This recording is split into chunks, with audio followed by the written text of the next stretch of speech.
जय गुरु जी। शुक्राना गुरु जी। ओम नमः शिवाय। शिव जी सदा सहाय। ओम नमः शिवाय। गुरु जी सदा सहाय। ओम श्री परमात्मने नमः। ओम नमो भगवती वासुदेवाय। जय श्री कृष्ण। जय श्री राधे। गीता जी का 11वां अध्याय प्रारंभ।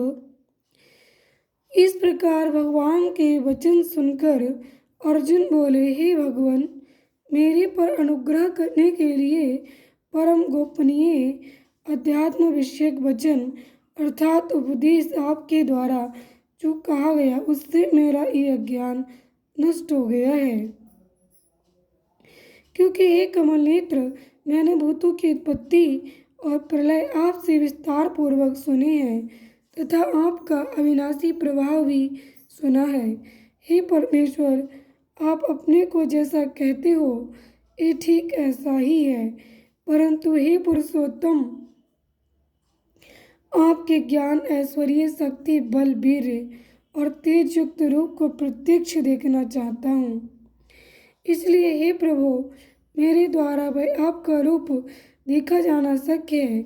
यदि ऐसा मानते हैं तो हे योगेश्वर, आप अपने अविनाशी स्वरूप का मुझे दर्शन कराइए। इस प्रकार अर्जुन के प्रार्थना करने पर श्री कृष्ण भगवान बोले, हे पार्थ, मेरे सैकड़ों तथा हजारों नाना प्रकार के और नाना वर्ण तथा आकृति वाले अलौकिक रूपों को देख। हे भरतवंशी अर्जुन, मेरे में आदित्यों को अर्थात अदिति के 12 पुत्रों को और 8 वसुओं को, 11 रुद्रों को तथा दोनों अश्विनी कुमारों को और 49 मरुदगणों को देख तथा और भी बहुत से पहले न देखे हुए आश्चर्यमय रूपों को देख। हे गुड़ाकेश, अब इस मेरे शरीर में एक जगह स्थित हुए चराचर सहित संपूर्ण जगत को देख तथा और भी जो कुछ देखना चाहता है सो देख, परंतु मेरे को इन अपने प्राकृत नेत्रों द्वारा देखने को समर्थ नहीं है। इसी से मैं तेरे लिए दिव्य अर्थात अलौकिक चक्षु देता हूँ। इससे तू मेरे प्रभाव को और योग शक्ति को देख। संजय बोले, हे राजन, महायोगीश्वर और सब पापों के नाश करने वाले भगवान ने इस प्रकार कहकर उसके उपरांत अर्जुन के लिए परम ऐश्वर्य युक्त देवी स्वरूप दिखाया। उस अनेक मुख और नेत्रों से युक्त तथा अनेक अद्भुत दर्शनों वाले एवं दिव्य बहुत से भूषणों से युक्त और बहुत से दिव्य शस्त्रों को हाथों में उठाए हुए तथा दिव्य माला और वस्त्रों को धारण किए हुए और दिव्य गंध का अनुलेपन किए हुए एवं सब प्रकार के आश्चर्यों से युक्त सीमा रहित विराट स्वरूप परम देव परमेश्वर को अर्जुन ने देखा।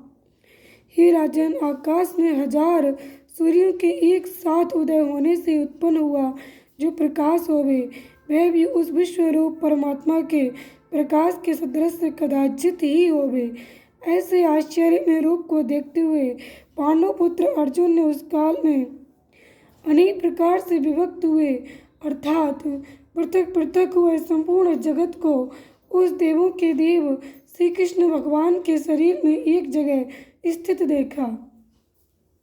उसके अनंतर वह आश्चर्य से युक्त हुआ हर्षित रोमों वाला अर्जुन विश्वरूप परमात्मा को श्रद्धा भक्ति सहित सिर से प्रणाम करके हाथ जोड़े हुए बोला, हे देव, आपके शरीर में संपूर्ण देवों को तथा अनेक भूतों के समुदायों को और कमल के आसन पर बैठे हुए ब्रह्मा को तथा महादेव को और संपूर्ण ऋषियों को तथा दिव्य सर्पों को देखता हूँ। हे संपूर्ण विश्व के स्वामिन, आपको अनेक हाथ, पेट, मुख और नेत्रों से युक्त तथा सब ओर से अनंत रूपों वाला देखता हूँ। हे विश्वरूप, आपके न अंत को देखता हूँ तथा न मध्य को और न आदि को ही देखता हूँ। हे विष्णु, आपको मैं मुकुट युक्त, गदा युक्त और चक्र युक्त तथा सब ओर से प्रकाशमान तेज का पुंज प्रज्वलित अग्नि और सूर्य के सदृश ज्योति युक्त देखने में अति गहन और अप्रमेय स्वरूप सब ओर से देखता हूँ। इसलिए हे भगवान, आप ही जानने योग्य परम अक्षर हैं, अर्थात पर ब्रह्म परमात्मा है, और आप ही इस जगत के परम आश्रय हैं तथा आप ही अनादि धर्म के रक्षक हैं और आप ही अविनाशी सनातन पुरुष हैं। ऐसा मेरा मत है। हे परमेश्वर, मैं आपको आदि अंत और मध्य से रहित तथा अनंत सामर्थ्य से युक्त और अनंत हाथों वाला तथा चंद्र सूर्य रूप नेत्रों वाला और प्रज्वलित अग्नि रूप मुख वाला तथा अपने तेज से इस जगत को तपायमान करता हुआ देखता हूँ। हे महात्मन, इस स्वर्ग और पृथ्वी के बीच का संपूर्ण आकाश तथा सब दिशाएं एक आप से ही परिपूर्ण है तथा आपके इस अलौकिक और भयंकर रूप को देखकर तीनों लोक अति व्यथा को प्राप्त हो रहे हैं। हे गोविंद, वे सब देवताओं के समूह आप में ही प्रवेश करते हैं और कई एक भयभीत होकर हाथ जोड़े हुए आपके नाम और गुणों का उच्चारण करते हैं तथा महर्षि और सिद्धों के समुदाय कल्याण होवे ऐसा कहकर उत्तम उत्तम स्तोत्रों द्वारा आपकी स्तुति करते हैं। हे परमेश्वर, जो एकादश रुद्र और द्वादश आदित्य तथा 8 वसु और 7 गण, विश्व देव तथा अश्वनी कुमार और मरुदगण और पितरों का समुदाय तथा गंधर्व, यक्ष, राक्षस और सिद्धगणों के समुदाय हैं, वे सभी विस्मित हुए आपको देखते हैं। हे महाबाहो, आपके बहुत मुख और नेत्रों वाले तथा बहुत हाथ जंघा और पैरों वाले और बहुत उदरों वाले तथा बहुत सी विकराल दाढ़ों वाले महान रूप को देखकर सब लोग व्याकुल हो रहे हैं तथा मैं भी व्याकुल हो रहा हूँ, क्योंकि हे विष्णु, आकाश के साथ स्पर्श किए हुए दीप्यमान अनेक रूपों से युक्त तथा फैलाए हुए मुख और प्रकाशमान विशाल नेत्रों से युक्त आपको देखकर भयभीत अंतःकरण वाला मैं धीरज और शांति को नहीं प्राप्त होता हूँ। हे भगवान, आपके विकराल दाढ़ों वाले और प्रलय काल की अग्नि के समान प्रज्वलित मुखों को देखकर दिशाओं को नहीं जानता हूँ और सुख को भी नहीं प्राप्त होता हूँ। इसलिए हे देवेश, हे जगत निवास, आप प्रसन्न होवे। मैं देखता हूँ कि वे सभी धृतराष्ट्र के पुत्र राजाओं के समुदाय सहित आप में प्रवेश करते हैं और विष्णु पिता में द्रोणाचार्य तथा कर्ण और हमारे पक्ष के भी प्रधान योद्धाओं के सहित सब के सब वेग युक्त हुए आपके विकराल दाढ़ों वाले भयानक मुखों में प्रवेश करते हैं और कई एक चूर्ण हुए सिरों सहित आपके दांतों के बीच में लगे हुए दिखते हैं। हे विष्णु मूर्ति, जैसे नदियों के बहुत से जल के प्रवाह समुद्र के ही सम्मुख दौड़ते हैं अर्थात समुद्र में प्रवेश करते हैं, वैसे ही सूरवीर मनुष्यों के समुदाय भी आपके प्रज्वलित हुए मुखों में प्रवेश करते हैं, अथवा जैसे पतंग मोह के वश होकर नष्ट होने के लिए प्रज्वलित अग्नि में अतिवेग से युक्त हुए प्रवेश करते हैं, वैसे ही ये सब के सब लोग भी अपने नाश के लिए आपके मुखों में अति वेग से युक्त हुए प्रवेश करते हैं और आप उन संपूर्ण लोगों को प्रज्वलित मुखों द्वारा ग्रसन करते हुए सब ओर से चाट रहे हैं। हे विष्णु, आपका उग्र प्रकाश संपूर्ण जगत को तेज के सदृश से द्वारा परिपूर्ण करके तपायमान करता है। हे भगवान, कृपा करके मेरे प्रति कहिए कि आप उग्र रूप वाले कौन हैं। हे देवों में श्रेष्ठ, आपको नमस्कार होवे, आप प्रसन्न होइए। आदि स्वरूप आपको मैं तत्व से जानना चाहता हूँ, क्योंकि आपकी प्रवृत्ति को मैं नहीं जानता। इस प्रकार अर्जुन के पूछने पर श्री कृष्ण भगवान बोले, हे अर्जुन, मैं लोकों का नाश करने वाला बड़ा हुआ महाकाल हूँ। इस समय इन लोकों को नष्ट करने के लिए प्रवृत्त हुआ हूँ। इसलिए जो प्रतिपक्षियों की सेना में स्थित हुए योद्धा लोग हैं, वे सब तेरे बिना भी नहीं रहेंगे। अर्थात तेरे युद्ध न करने से भी इन सब का नाश हो जाएगा। इससे तू खड़ा हो और यश को प्राप्त कर तथा शत्रुओं को जीत कर धन से संपन्न राज्य को भोग। और ये सब सूरवीर पहले से ही मेरे द्वारा मारे हुए हैं। हे सब पिशाचिन, तू तो केवल निमित्त मात्र ही हो जा तथा इन द्रोणाचार्य और विष्णु पितामह तथा जयद्रथ और कर्ण तथा और भी बहुत से मेरे द्वारा मारे हुए सूरवीर योद्धाओं को तू मार और भय मत कर। निसंदेह तू युद्ध में बैरियों को जीतेगा, इसलिए युद्ध कर।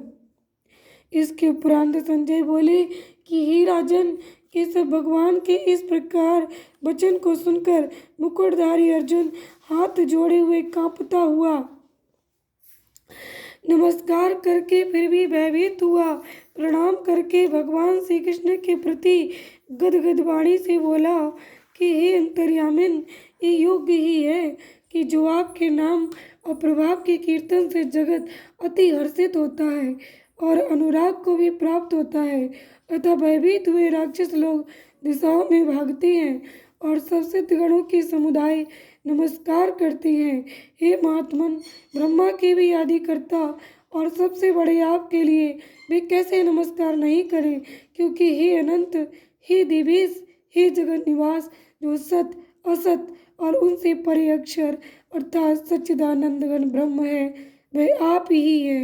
हे प्रभु, आप आदि देव और सनातन पुरुष हैं। आप इस जगत के परम आश्रय और जानने वाले तथा जानने योग्य और परम धाम है।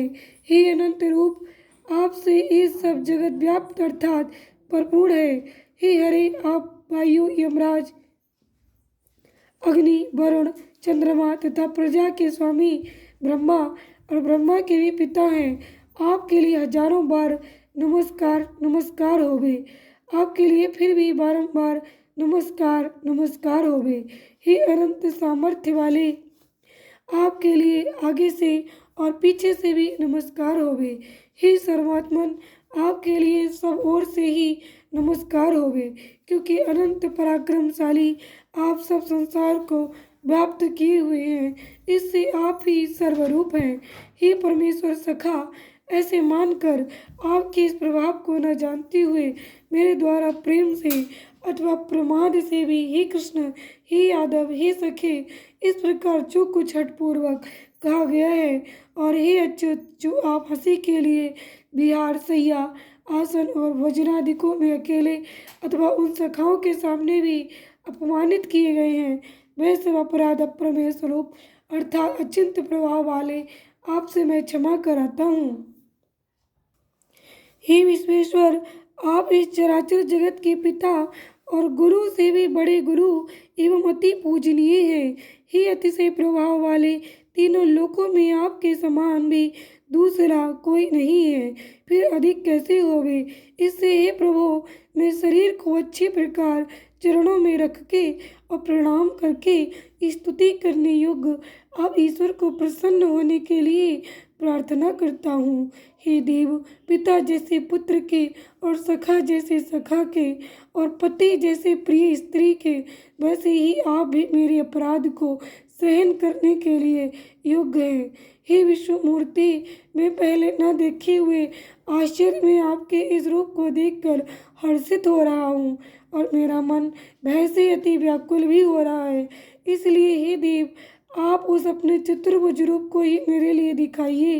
हे देवेश, हे जगन निवास, प्रसन्न होइए। हे विष्णु, मैं वैसे ही आपको मुकुट धारण किए हुए तथा गदा और चक्र हाथ में लिए हुए देखना चाहता हूँ। इसलिए हे विश्वरूप, हे सहस्त्रबाहो, आप उसी चतुर्भुज रूप से युक्त होइए। इस प्रकार अर्जुन की प्रार्थना को सुनकर श्री कृष्ण भगवान बोले, हे अर्जुन, अनुग्रह पूर्वक मैंने अपनी योग शक्ति के प्रभाव से ये मेरा परम तेजोमय सबका आदि और सीमा रहित विराट स्वरूप तेरे को दिखाया है, जो कि तेरे सिवा दूसरे से पहले नहीं देखा गया। हे अर्जुन, मनुष्य लोक में इस प्रकार विश्वरूप वाला मैं न वेद और यज्ञों के अध्ययन से तथा न दान से, न क्रियाओं से और न उग्र तपों से ही तेरे सिवा दूसरे से देखा जाने को शक्य हूँ। इस प्रकार के मेरे इस विकराल रूप को देखकर तेरे को व्याकुलता न होवे और मूढ़ भाव भी न होवे और भय रहित प्रीति युक्त मन वाला तो उसी मेरे इस शंख चक्र गदा पद्म सहित चतुर्भुज रूप को फिर देख। उसके उपरांत संजय बोले, हे राजन, वासुदेव भगवान ने अर्जुन के प्रति इस प्रकार कहकर फिर वैसे ही अपने चतुर्भुज रूप को दिखाया और फिर महात्मा कृष्ण ने सौम्य मूर्ति होकर उस भयभीत हुए अर्जुन को धीरज दिया। इसके उपरांत अर्जुन बोले, हे जनार्दन, आपके सती शांत मनुष्य रूप को देखकर अब मैं शांत चित्त हुआ और अपने स्वभाव को प्राप्त हो गया हूँ।